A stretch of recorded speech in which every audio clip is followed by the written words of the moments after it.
Shalom saudara terkasih, berjumpa lagi dalam pemahaman Alkitab Jemaat pada hari ini, Rabu 9 Agustus 2023 dengan tema Belajar Beriman. Bersama saya Pendeta Nathaniel Valentino. Hari ini kita akan mendalami bacaan Alkitab dari Roma 10 ayat 4 sampai 15. Sebelum kita membaca dan mendengarkan firman Tuhan, marilah kita terlebih dahulu bernyanyi bersama nyanyian dari Kidung Jemaat 402, di Kuperlukan Juru Selamat.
Mari kita berdoa. Tuhan Yesus Kristus, Juru Selamat kami yang hidup, tibalah saatnya bagi kami untuk membaca dan mendengarkan firman-Mu. Berikanlah hikmat-Mu kepada kami Tuhan, agar kami mengerti apa yang menjadi kehendak-Mu itu. Inilah kami anak-anak-Mu, kami siap menyambut firman-Mu. Di dalam nama Tuhan Yesus Kristus, Juru Selamat kami yang hidup, kami berdoa. Amin.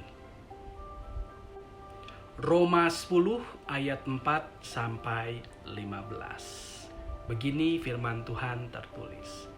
Sebab Kristus adalah kegenapan hukum Taurat, sehingga kebenaran diperoleh tiap-tiap orang yang percaya. Sebab Musa menulis tentang kebenaran karena hukum Taurat.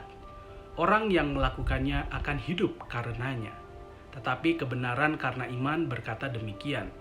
Jangan katakan di dalam hatimu, siapakah akan naik ke sorga, yaitu untuk membawa Yesus turun, atau siapakah akan turun ke jurang maut, yaitu untuk membawa Kristus naik dari antara orang mati. Tetapi apakah katanya?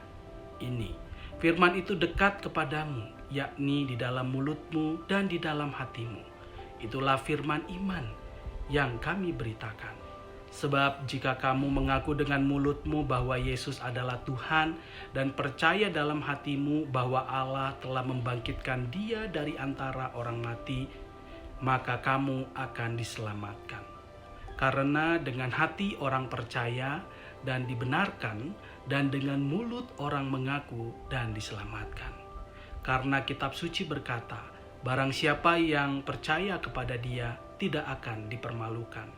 Sebab tidak ada perbedaan antara orang Yahudi dan orang Yunani, karena Allah yang satu itu adalah Tuhan dari semua orang, kaya bagi semua orang yang berseru kepadanya.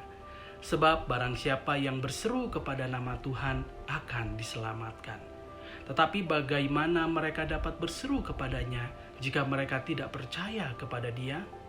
Bagaimana mereka dapat percaya kepada Dia jika mereka tidak mendengar tentang Dia? Bagaimana mereka mendengar tentang Dia jika tidak ada yang memberitakannya? Dan bagaimana mereka dapat memberitakannya jika mereka tidak diutus? Seperti ada tertulis, betapa indahnya kedatangan mereka yang membawa kabar baik. Diberkatilah kita yang membaca dan merenungkan firman Tuhan setiap hari. Haleluya. Belajar beriman. Saudara terkasih, identitas adalah ciri khas yang unik dalam diri sebuah subjek yang membedakannya dengan subjek lainnya. Misalnya saja, si Asep punya tanda lahir di dahinya berbentuk seperti bulan sabit. Si Nurul punya lesung pipi dan berbagai keunikan lainnya. Jika kita kaitkan dengan suatu bangsa pasti memiliki identitas yang membedakannya dengan bangsa lainnya. Misalnya, bangsa Indonesia memiliki ideologi negara yaitu Pancasila. Berbeda dengan negara Amerika Serikat yang memiliki ideologi negara republikanisme. Di zaman dahulu, umat Allah yaitu bangsa Israel memiliki suatu identitas yaitu hukum Taurat atau hukum Tuhan.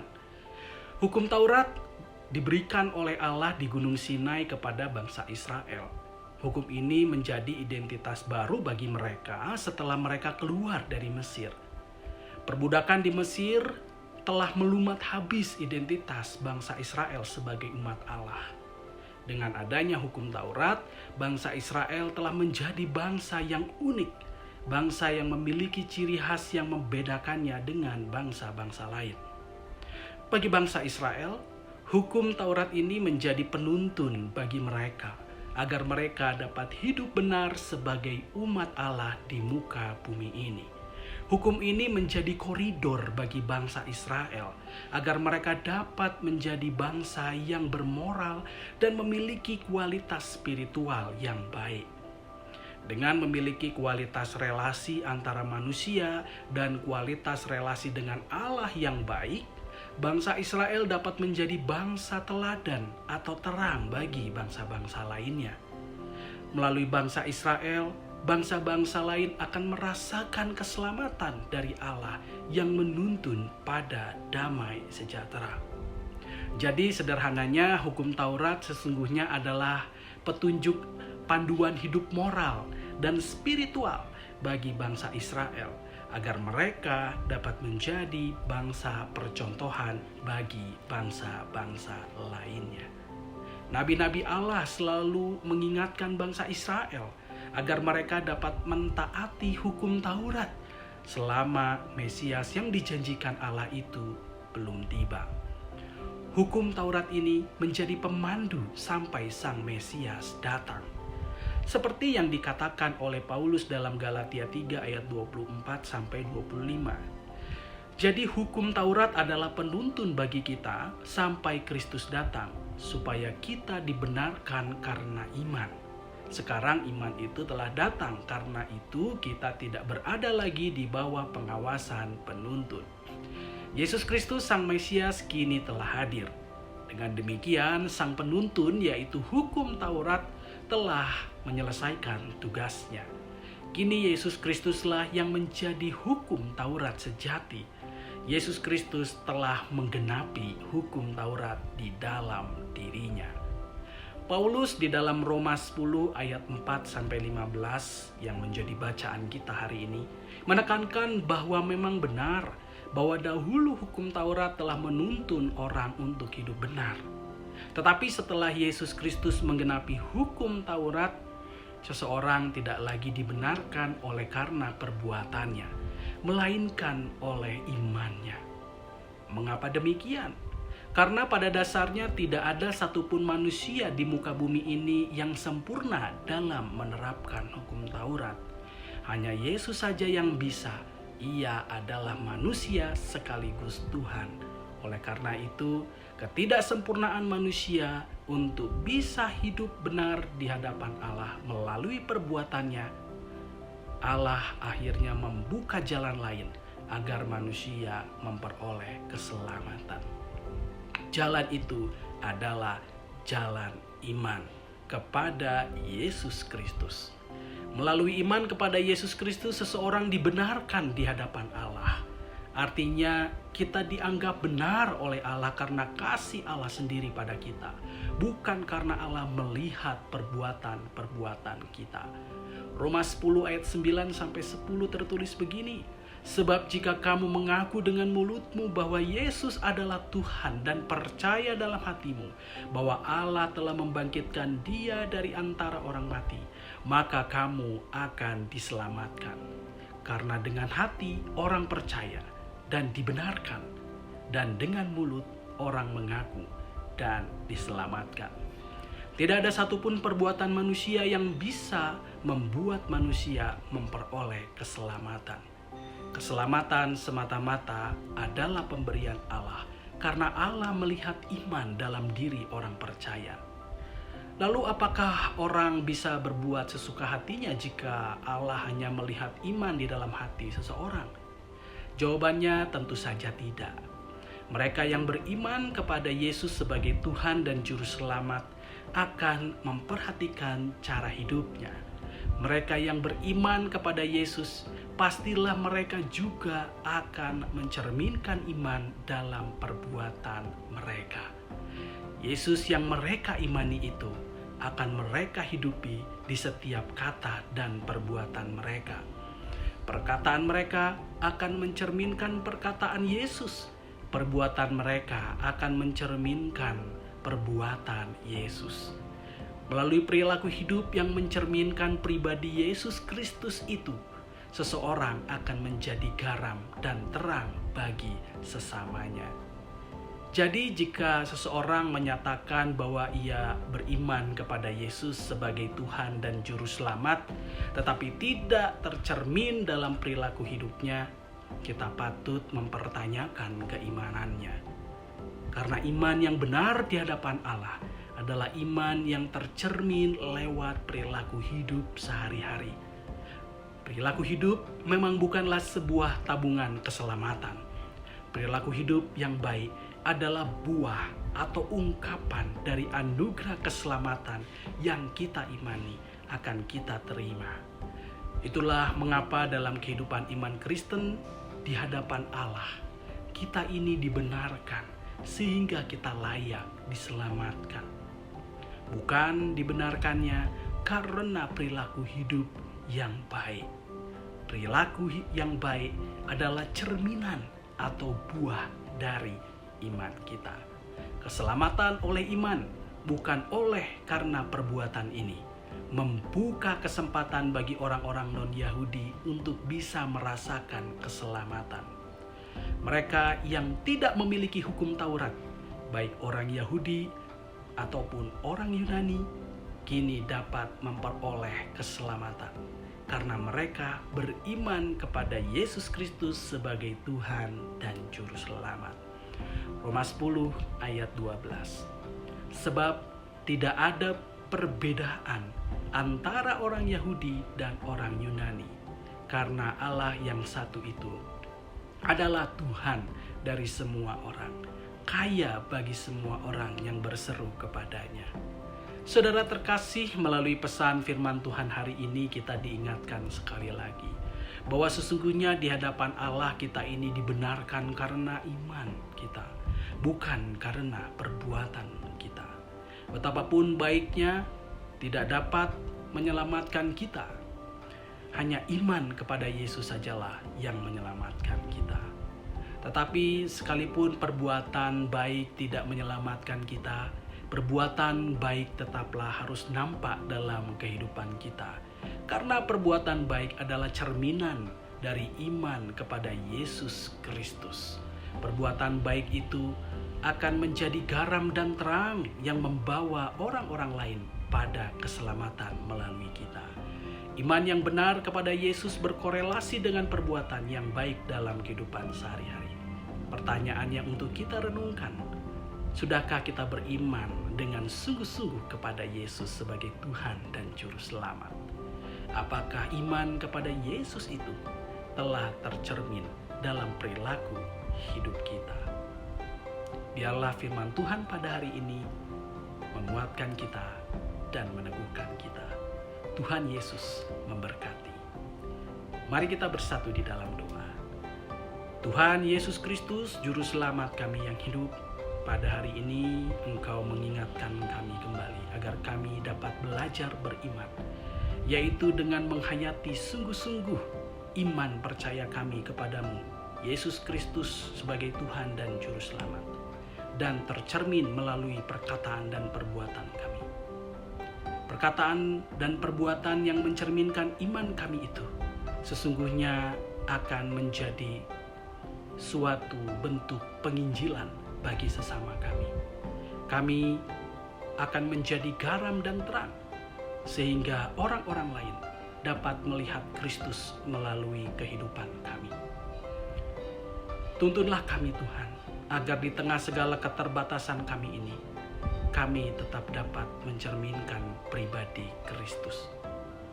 Tuhan Yesus Kristus, kami juga berdoa di dalam syafaat ini bagi mereka yang bergumul dengan sakit penyakit, mereka yang dirawat di rumah sakit, mereka yang dirawat jalan di rumah, mereka yang sedang menghadapi pengobatan untuk sakit kritisnya, mereka yang sekarang sedang bergumul untuk mempersiapkan diri menjelang tindakan medis atau operasi atau tindakan-tindakan lainnya. Kami yakin dan percaya kuasa Tuhan melampaui akal dan pikiran akan bekerja melampaui akal pikiran di dalam segala sesuatu untuk mendatangkan kebaikan di dalam kehidupan mereka. Berkatilah makanan, minuman, juga tindakan-tindakan medis, obat-obatan, agar semuanya itu bisa menjadi jalan untuk mendatangkan kebaikan. Kami yakin dan percaya Tuhan bahwa Engkau memiliki rancangan yang indah atas hidup mereka. Tuhan Yesus Kristus, Juru Selamat kami yang hidup, kami percaya bahwa Engkau akan memberkati setiap langkah hidup kami, agar kami dapat mengerjakan apa yang Tuhan kerjakan dan mengikuti kemana langkah kaki Tuhan melangkah. Berkatilah kehidupan keluarga kami, dan juga berkatilah kehidupan pekerjaan kami, supaya keduanya dapat seimbang dan kami dapat hidup harmonis di dalam kehidupan rumah tangga kami dan di dalam pekerjaan kami. Berkat-berkat Tuhan mengalir sehingga kami dapat menjalani hidup ini dalam kecukupan. Berkatilah anak-anak kami dimanapun mereka berada, supaya mereka terjaga pergaulannya. Kami yakin Engkau juga yang akan memelihara hati dan pikiran mereka agar mereka tetap beriman kepada Tuhan. Bagi setiap pasangan suami istri yang sedang berharap dan menantikan datangnya buah hati, berkatilah mereka Tuhan, agar keturunan dapat hadir di dalam kehidupan mereka sesuai dengan perkenanan Tuhan saja. Kami juga berdoa bagi mereka yang masih menanti pasangan hidup, kiranya Tuhan jumpakan mereka dengan orang-orang yang mencintai dan mengasihi Tuhan dan menerima mereka apa adanya, sehingga mereka dapat dipersatukan oleh Tuhan sebagai satu daging, sebagai suami istri yang Tuhan restui. Tuhan Yesus Kristus, terima kasih untuk pemahaman Alkitab hari ini. Kami yakin dan percaya di lain waktu dan kesempatan Engkau dapat mempertemukan kami, sehingga kami dapat berbagi cerita, merasakan sapaan Tuhan, dikuatkan oleh Tuhan melalui firman Tuhan, dan memuliakan nama Tuhan lewat puji-pujian. Inilah doa yang kami panjatkan hanya di dalam nama Tuhan Yesus Kristus, Juru Selamat kami yang hidup. Amin. Bapak Ibu Saudara, demikianlah pemahaman Alkitab pada hari ini. Sampai jumpa di pemahaman Alkitab di minggu yang akan datang. Tuhan Yesus memberkati.